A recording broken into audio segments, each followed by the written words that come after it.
not useful only for one thing, but it's useful for lots of different applications. Kind of like electricity. If I was to ask you, what is electricity good for? It's not any one thing, it's a lot of things. So that was Andrew Ng, one of the co-founders of Google Brain and a leading scholar in the field of AI. And if you can't tell, we are going to be talking about AI a lot today, because if you didn't read the title, this is AI in film and the Hollywood strikes. Let's go. All right, did you know that one of the first instances of artificial intelligence actually being portrayed in film happened in the 1920s in the movie Metropolis? I don't know much about that movie. I just know it was one of the first instances of it being mentioned. Same with there's robots and stuff in the movie. I'm pretty sure. I don't know. I've never seen it. But one of the first movies I've actually seen with artificial intelligence actually being utilized to make the film was in the movie The Lord of the Rings, The Two Towers, during the Battle of Helm's Deep. Here's a clip.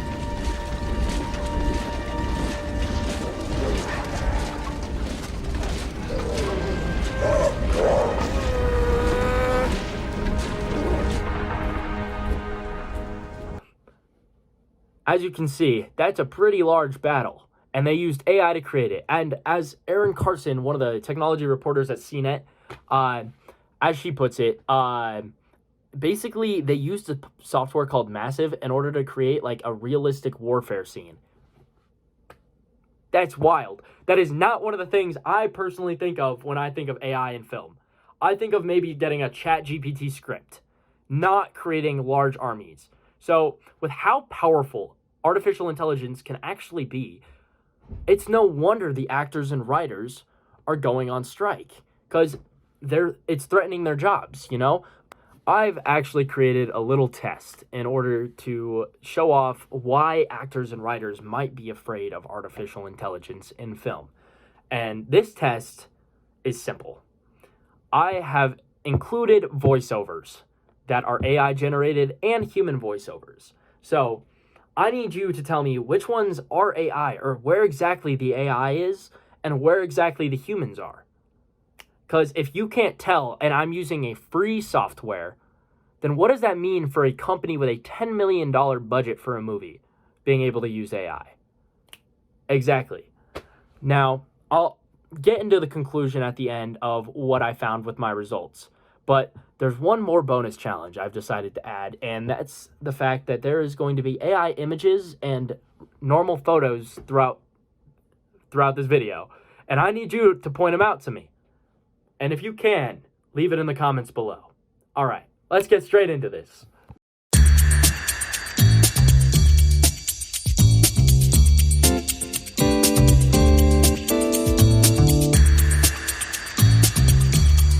In 2023, the Writers Guild of America and SAG-AFTRA went on strike. Both decided to go on strike for various reasons, but one of their main issues was targeting legislation and rules against AI. The first to go on strike was the Writers Guild of America on May 2nd, 2023. Andrew Dalton, a reporter for Fortune magazine, explained that the writers wanted to ensure AI works were not seen as literary material. This way, they would be able to receive credit and be able to win awards without worrying about AI being their competition. After around 2 months of failed negotiations and demands failing to be met, SAG-AFTRA decided to join up with the Writers Guild of America on their strike. According to Kevin Collier, a privacy and technology reporter for NBC, the reason for doing so was to make sure the writers got their works protected. Still, they also had their reasons for doing so. Even though AI was still a big talking point for the strikes, it was not the only issue the actors and the writers faced. One of the big issues was fair pay, which Adam Conover explains best in an interview with Character Media. I mean, there's a misconception out there that everyone who works in Hollywood is rich, right? And sure, there's a couple stars at the top who make a pretty good living, but 95% of those are just trying to make a middle-class income. They're trying to make their next mortgage payment. They're trying to put their kids through college. And through the last 5 or 10 years, that has not been possible because of the changes the companies have made to the business without paying us appropriately. In fact, they made those changes so that they could pay us less than ever. Our wages have gone down while their budgets, revenues, and profits have all gone up, and that's why we're out here. What's the With the future of AI being inevitable and the unfair pay the writers and actors were facing, it is no wonder they started protesting.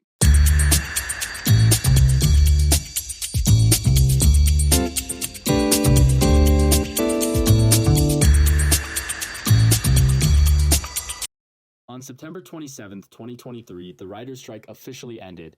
Hannah Syriac, a reporter for Deseret News, reported about how they were able to secure protection from AI and that the writers could not be forced to use AI. Over a month later, SAG-AFTRA would also follow suit, with their strike ending on November 9th, 2023.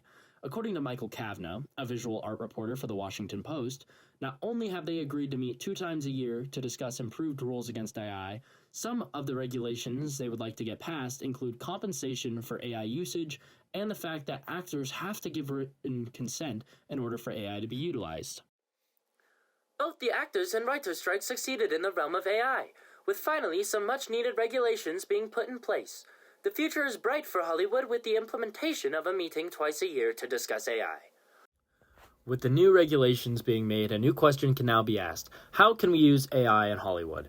There may have been a lot of danger with letting AI be unregulated in Hollywood. Still, there are many useful tools that AI can utilize which can help further improve the movie industry and make jobs much easier. For example, Val Kilmer, who played Iceman in the movie Top Gun Maverick, worked with a company called Sonantic to put his voice in the film through the use of AI.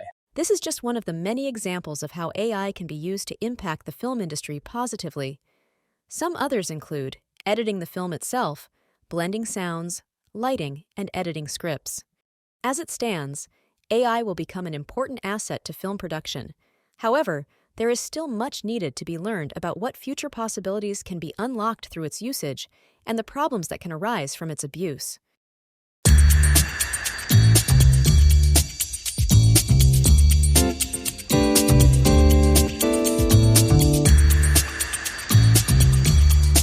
It is currently 2 in the morning and I need to film my reflection, and this is due in 10 hours, so I am still editing. I understand the pain of editors now. Okay. However, my couple key takeaways are: 1, AI is very powerful. Like, I know a lot of stuff is very obviously AI generated, but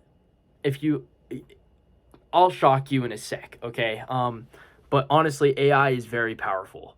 Especially the free software. Like, all the stuff I used for today's video was free. Nothing was paid. So a $10 million company could easily get their hands on some of the craziest shit out there. All right, now to tell y'all where exactly the AI was in this video, if you didn't figure it out already. Number 1, the images of the person talking was made by AI. The computer, laptop was made by AI, and the handshake was AI. I think those were the most obvious. Also, the girl talking was AI. It was just me and my roommate who filmed, but I made one mistake, which would have made this video a lot cooler in my opinion. But most of my audio came from my phone, except for one, and that was my AI self. So I created myself in AI form, except I used my laptop's microphone, so my voice sounds way different. So, like, if you heard my voice through my laptop, it sounds like almost identical, but since most of my audio is through my phone, it sounds way different. And you'll be able to tell exactly where that is. But all those, like, deeper voices that, like, semi sound like me, that's me as AI, which I learned. And also, I used a free site for that, which is wild. I know. It's just wild to me. Like, there's some crazy stuff you can do with AI. But I want to leave you on this. I got lucky and I got to have an interview with a film major over here at CU Boulder, and he left me with a very interesting quote. So I want to share it with you guys. Yes, AI can probably replicate a lot of documentary filmmaking procedure in the technical aspect, but I think that it will never be able to capture what human hands can do. So thank you guys for watching. If you did, this was for a project and I really procrastinated it, so heck yeah. Anyways, if you were able to find all the parts that were AI, leave it in the comments. Hope you liked this video. Yeah, peace out.